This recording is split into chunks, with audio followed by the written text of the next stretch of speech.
All right, so our first video on Pythagorean Theorem has two examples.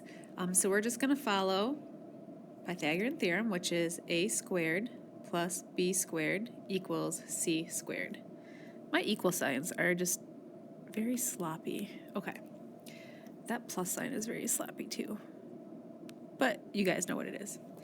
All right, so again, like I said in the intro video, you just want to make sure that when you have your three sides, that the hypotenuse, so this is going to be the hypotenuse right here. Oop, there's a highlighter. Whoa, okay. That is side C. So we can have A be 6 and B be 8. So we're going to do 6 squared plus 8 squared equals c squared, or since c is an x, we can just use that variable, x squared. All right, so when solving this, just do your exponents first. 6 squared is 36. 8 squared is 64 equals x squared. Those, we can go ahead and put those together. They're on the same side of the equal sign, so if you add those, you get 100 is equal to x squared. And now we go back to what we did a couple lessons ago. If you're solving for x and you do have to undo a square, remember the opposite of that is to square root both sides. So the square root of x is x. And then the square root of 100, let's talk about that for a second, because when we did these equations before, we always had two answers, the plus or minus 10. In this case, you're only going to get one answer, and it's going to be the positive 10. And the reason why you don't have the plus or minus on triangles is because we're talking about a side length.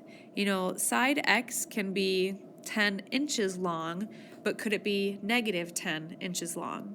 So because there's context to what we're doing right now, that negative 10 just doesn't make sense. So we are going to not include the plus or minus and just keep the positive. So x is equal to 10 inches.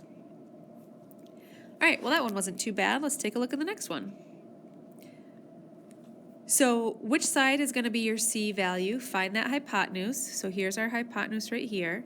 So our c is going to equal 4 square roots of 5. So we're going to take the other two legs, the x and the 4, and we're going to start with those. X squared plus 4 squared equals, now when you square a 4 square root of 5, let's just throw that in parentheses for now, and we'll talk about how to simplify that in a minute. So we're squaring that side c. All right, so in simplifying, x squared stays the same. 4 squared is 16 equals, now when you square this, we did this in another lesson, what ends up happening is you square the 4, so 4 squared is 16, and you square the square root of 5. But remember, the square root of 5 off on the side times itself, if you square it, you get the square root of 25, which is 5. And then those get multiplied together. So really we're looking at x squared plus 16 equals 80. And then we keep solving for x. We're going to subtract 16 from both sides. Whoa. Sometimes it just does what it wants. I don't know what's going on. Maybe I need a new pen. Okay, so subtract 16 from both sides. We have x squared equals 80 minus 16 is 64. And now you can square root both sides. Square root of 64 is 8, and again, we don't want the negative 8 because we are talking about a triangle.